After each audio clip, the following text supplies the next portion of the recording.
Bonjour les amis, alors j'ai reçu le livre La théologie du corps pour les débutants de Christopher West. Donc c'est un ouvrage qui fait à peu près 200 pages avec notamment un lexique à la fin et en fait qui reprend exactement les idées exprimées par Jean-Paul II dans le livre La spiritualité du corps mais un peu plus concis. Voilà. Donc je vais vous exprimer principalement les idées les plus importantes. Donc, dans ce livre, l'auteur reprend les idées exprimées par Jean-Paul II. Toujours la même chose, que l'homme et la femme sont faits pour se séparer de leurs parents et vivre avec leur mari et leurs enfants.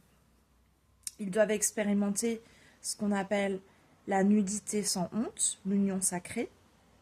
Et l'ennemi de la religion chrétienne et de l'union entre l'homme et la femme, c'est toujours la même chose, c'est la concupiscence. En fait, il faut viser l'amour sponsal et l'amour total. C'est-à-dire l'amour qui est d'abord euh, un amour divin. C'est-à-dire que lorsque l'on cherche notre partenaire, en fait, on ne doit pas viser la concupiscence, le plaisir des sens, le plaisir sensuel, mais on doit viser en fait d'aimer l'autre personne, le partenaire, comme un enfant de Dieu. C'est-à-dire quand la femme va choisir son partenaire ou l'homme va choisir sa femme, il va la voir d'abord comme une personne sacrée, une personne qui est enfant de la nature et enfant de Dieu. Et dans son union avec cette personne, il ne va pas viser ses intérêts personnels, ses envies d'avidité, de pouvoir, de pulsion, totalement égoïste et séparé de Dieu, mais il va viser au contraire la bonté, l'honnêteté, la droiture et l'idée de fonder une famille avec elle. Donc, ce qui différencie les hommes des femmes, c'est que les hommes passent par l'amour pour avoir du sexe, alors que les femmes passent par le sexe pour avoir de l'amour. Et le contraire de l'amour n'est pas la haine, mais l'auteur Christopher West explique en fait que l'inverse de l'amour, c'est utiliser l'autre comme un moyen pour atteindre la fin que l'on poursuit.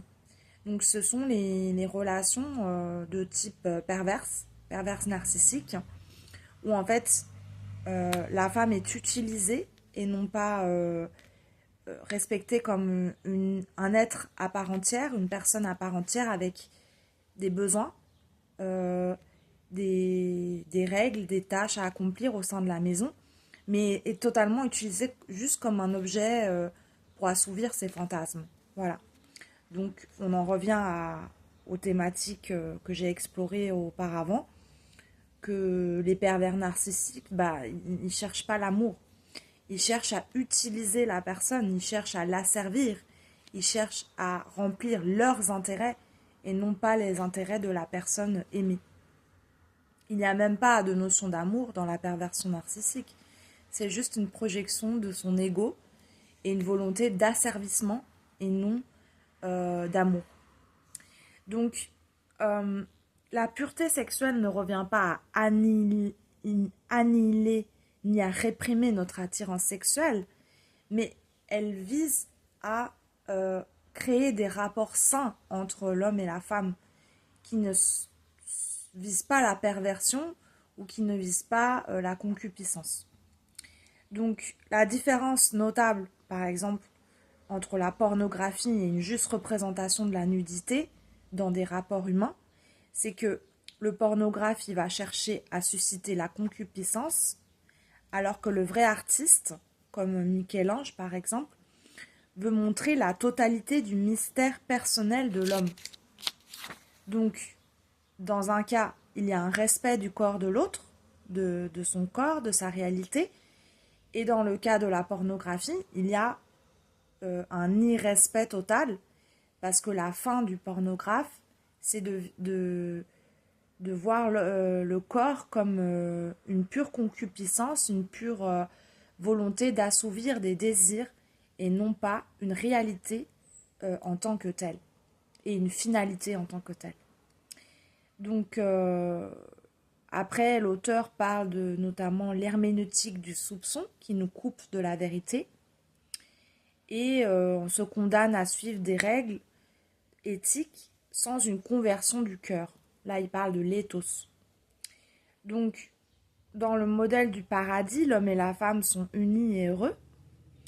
Et, eh bien, si le modèle du mariage est un modèle assez naturel, le plus naturel qui existe dans les lois de la nature, il y a pour autant des personnes qui choisissent le célibat. Donc le célibat chrétien qui vise l'union avec Dieu. C'est-à-dire il n'y a pas d'union avec un partenaire, mais il y a une union juste avec le Seigneur.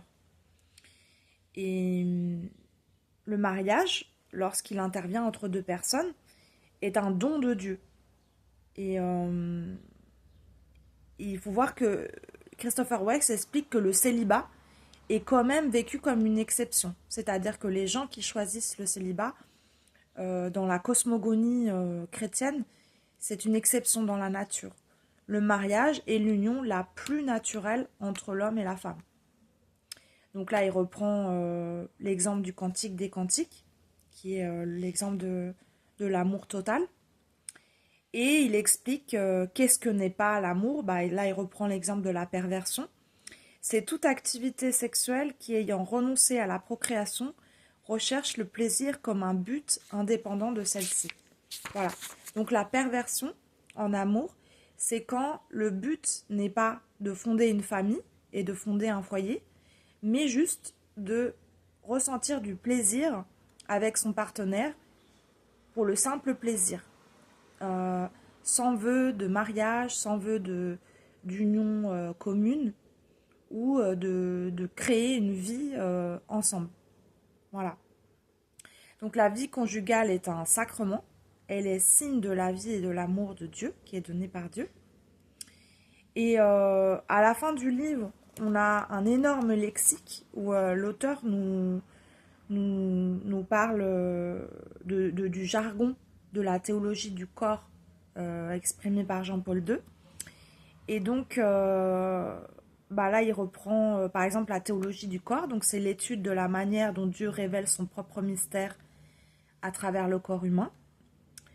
La culture de mort, donc là, ça reprend la perversion narcissique. La culture de mort, c'est le milieu culturel utilitariste où la personne n'est traitée que comme un moyen en vue d'une fin, et lorsqu'elle ne sert pas, cette fin est méprisée, maltraitée, voire éliminée.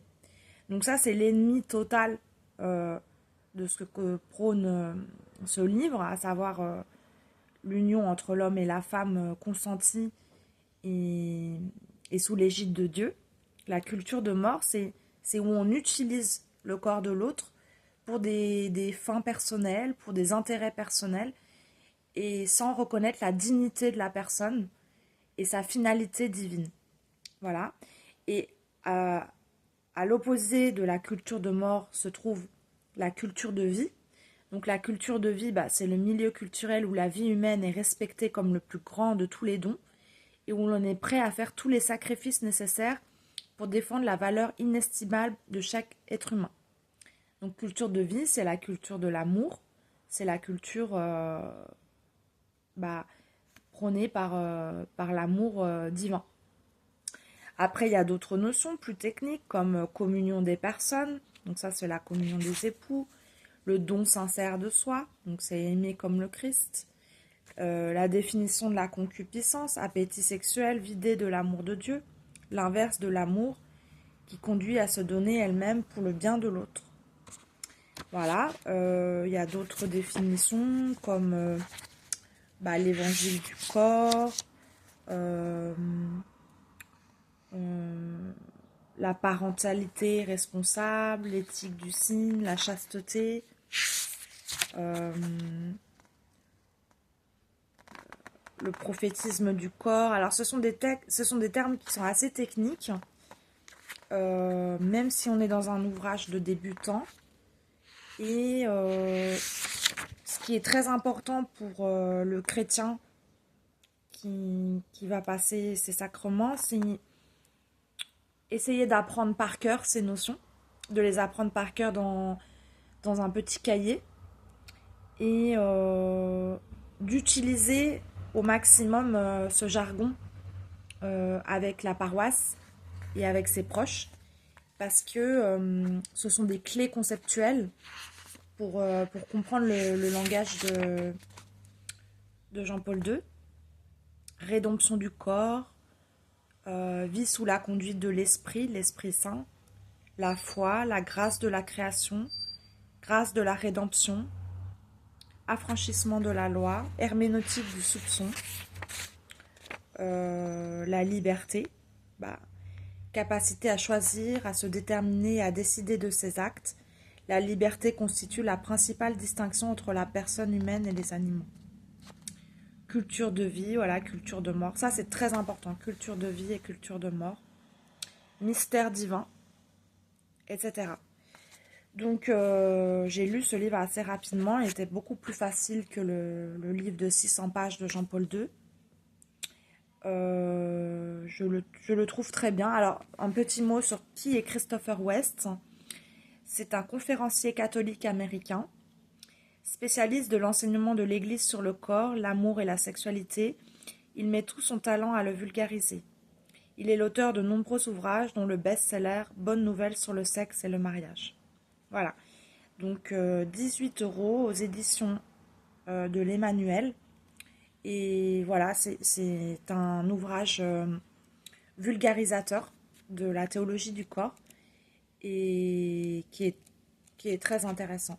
Voilà. Je vous remercie de votre écoute et le prochain livre, je vais chercher. J'aimerais approfondir la théologie du corps et je vais demander à mes conseillers des conseils. Voilà. Merci beaucoup. Au revoir.